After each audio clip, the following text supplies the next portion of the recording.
Befarosat odamlar ham ko'p. Kecha ikkita klientimiz kelishdi-da, mana shunaqa blok olib kelib.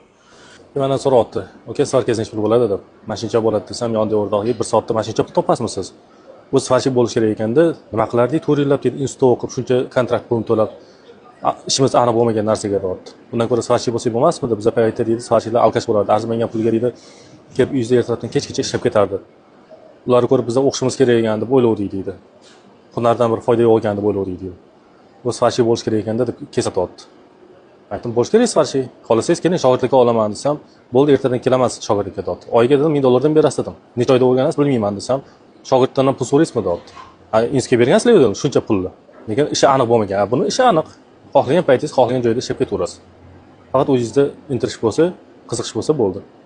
Bitta joyda qotib qolmasangiz bo'ldi desam, "Yo'q aka, bu ish menga to'g'ri kelmaydi" deyapti. Unda kelasiz, o'chirda turasiz. Boshqa bor. Kasbingni, diplomingni, mol-mulkingni kimdir olib qo'yishi mumkin, lekin hunaringni hech kim olib qo'ya olmaydi deb. O'shaning uchun hunar o'rganish kerak, zarar qilmaydi. Mayli o'qish o'z yo'liga. Hammasi o'z yo'li bilan ketaveradi, lekin hunarni o'rganib qo'yish kerak. Chunki mana shu yerda 50 ga yaqin o'zining ishini eng zo'rlari